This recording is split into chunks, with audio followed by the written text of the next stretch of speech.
Hey guys, it's Risu and welcome to my channel. So part 7 की starting में हम editor जैंग को देखते हैं जिनको उनकी वाइफ कुड़ते हुए ले जा रही होती है और कहती है कि तुम्हें ज़रा भी शर्म नहीं आती इस उम्र में लड़कियों के साथ फ्लर्ट करते हुए। जिन्हें जाता हुआ देखकर पाई सभी से कहती है कि थैंक यू सो मच मेरे इस स्कैंडल में हेल्प करने के लिए, तो मिलते हैं फिर। और मन में सोचती है कि ना ना मैं तुम लोगों से अब नहीं मिलने वाली। जिसमें साव कहता है कि सिस्टर क्या तुम हमारे साथ सेलिब्रेट नहीं करने वाली? तो बाई बोलती है कि मुझे सिस्टर मत बोलो, एक्चुअली मैं थोड़ी जल्दी में हूँ वरना रुक जाती। तभी सिवॉन सैंग से कहता है कि क्या तुम मुझे छोड़ने नहीं जाओगे? एंड सैंग एक इविल स्माइल पास करता है। और तभी डिंगडिंग वहाँ आकर पाई से कहती है कि हे पाई चलो सेलिब्रेट करते हैं। और डिंगडिंग की आवाज़ सुनकर पाई टर्न होती है, जिस पे डिंगडिंग सिवॉन और साव से कहती है कि हे मेरा नाम डिंगडिंग है और मैं पाई की दोस्त हूँ, तुम लोगों को थैंक यू मेरी दोस्त की हेल्प करने के लिए। तो सिवॉन कहता है कि हाँ तुम्हारा नाम तो काफ़ी प्यारा है। और साव बोलता है कि वैसे तुम दिखने में बहुत प्यारी हो। और ये दोनों उससे बात कर रहे होते हैं कि द सैंग पाई से कहता है क्या तुम अभी भी जल्दी में हो? और ना चाहते हुए भी बेचारी पाई को उस पार्टी में रुकना ही पड़ता है। पार्टी ख़त्म होने के बाद सैंग जो होता है वो पाई को ड्रॉप कर रहा होता है और गाड़ी काफ़ी फास्ट चला रहा होता है, जिस पे पाई उससे कहती है कि क्या तुम पागल हो? सैंग बोलता है तुम्हें लगता है कि मैं तुम्हारी रिस्पॉन्सिबिलिटी उठाऊंगा? एंड पाई बोलती है क्या? एंड सैंग अपनी सीट बेल्ट उतारता है और पाई की तरफ टर्न होकर उसके हाथों को होल्ड करके पूछता है बताओ तुम्हें यही लगता है ना कि मैं तुम्हारी रिस्पॉन्सिबिलिटी उठाऊंगा? पाई से पहले कि कुछ बोल पाती सैंग उसे किस कर लेता है और किस ही नहीं उसके लिप्स पे बाइट भी कर लेता है और फिर अपने लिप्स को टच करते हुए कहता है कि नेक्स्ट टाइम के बारे में तुम्हारा क्या प्लान है? जिस पे पाई उसके हाथों को हटाते हुए कहती है कि देखो सैंगाई मुझे पता है कि जो हुआ वो ठीक नहीं था, पर इसका मतलब ये नहीं कि तुम इस तरीके से ट्रीट करो मुझे।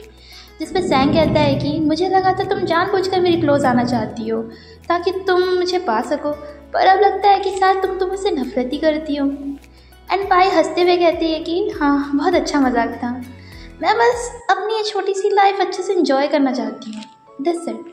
जिस पे सैंग बोलता है कि तुम तो इंटरेस्टिंग हो। तभी सैंग के फ़ोन पर रिंगिंग होने लगती है और वो कॉल अटेंड करता है और हमें नहीं दिखा जाता कि उसने किससे बात की।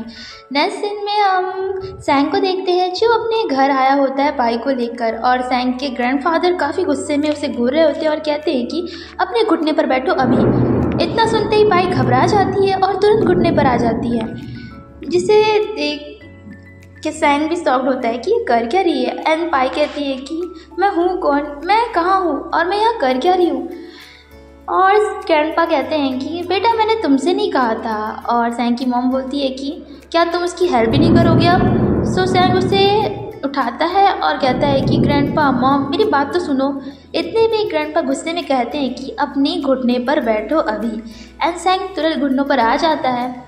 सैंग की मॉम पाई के पास आकर कहती है कि बेटा तुम्हें घबराने की ज़रूरत नहीं है, आई नो इस सब के लिए सैंग रिस्पॉन्सिबल है। और ग्रैंडपा कहते हैं कि गधे क्या तुम्हें लगा ये सब हमें पता नहीं चलेगा? वो तो शुक्र है कि मेरा ओल्ड फ्रेंड उस हॉस्पिटल में काम करता है जिसने मुझे बताया कि तुमने इसे प्रेग्नेंट किया और फिर इसका मिसकैरेज भी तुम्हारी वजह से हुआ, तो अब देखा जाए तो तुम्हें इसे शादी करनी पड़ेगी। जिस पे सैंग कहता है कि नहीं मैं नहीं करूँगा। ग्रैंडपा कहते हैं कि ये कहने का हक तो तुम्हें नहीं है। और इधर पाई सोच रही होती है कि कोई मुझसे भी पूछ लो। उसके कुछ दिनों बाद पाई ऑफिस से घर जा रही होती है, रात का समय होता है एंड आसपास काफ़ी सुनसान इलाका होता है। पाई कॉल पर अपनी फ्रेंड से बात कर रही होती है और उससे बताती है कि डिंगडिंग तुम्हें पता है इन सब के बाद मैं काफ़ी घबरा गई थी और मुझे तो लगता था कि मिस्टर काई एक खड़ूस इंसान है, पर उस टाइम वो जिस तरीके से बिहेव कर रहे थे वो तो काफ़ी देखने लायक था। पता नहीं कैसे मैं इतनी अनलकी हो गई हूँ कि जिन चीज़ों से मैं भाग रही हूँ उसमें मैं फंसते जा रही हूँ, अब इन अमीरों के बीच में फंस गई हूँ। तभी उसे ऐसा लगता है जैसे कोई उसका पीछा कर रहा है। वो अपना फ़ोन नीचे करती है, जिसपे डिंगडिंग कहती है कि पाई क्या तुम ठीक हो? पाई बोलती है कि हाँ मैं ठीक हूँ, मैं घर जाकर तुमसे बात करती हूँ, और तेज़ तेज़ चलने लगती है। तभी कोई उसके पीछे आकर खड़ा हो जाता है और वो कहती है कि मुझे ये शॉर्टकट से आना ही नहीं चाहिए था, ये किसी की आवाज़ ही नहीं, ये आवाज़ तो और बढ़ती ही जा रही है, क्या कोई है पीछे। इतना बोलकर वो टर्न होती है और किसी को देखकर गिरने ही वाली होती है कि तभी सैंकाई उसे पकड़ लेता है और कहता है कि तुम ऐसे भागते दौड़ते जा कहाँ रही थी। ओह, तो तुम इस बिल्ली से डर रही थी, तुम्हें इस बिल्ली से डरने की ज़रूरत नहीं है। सो पाई उसे घूरते हुए बोलती है कि वो सब तो ठीक है, तुम ये बताओ कि तुम इस टाइम यहाँ पे क्या कर रहे हो। एंड सैंग हंसते हुए बोलते हैं कि रात काफ़ी हो गई थी ना, तो मुझे लगा कि मैं तुम्हारी घर जाने में मदद कर दूँ। जिसमें पाई कहती है कि क्या बकवास कर रहे हो तुम, कोई और बहाना नहीं मिला तुम्हें।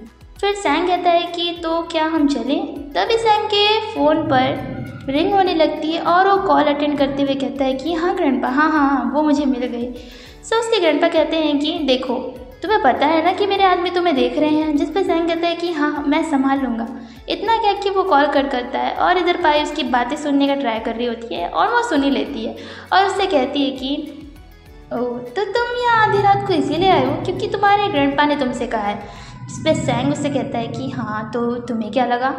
सो गाइस, आज के लिए बस इतना ही। मिलते हैं नेक्स्ट पार्ट में, तब तक के लिए bye bye and take care.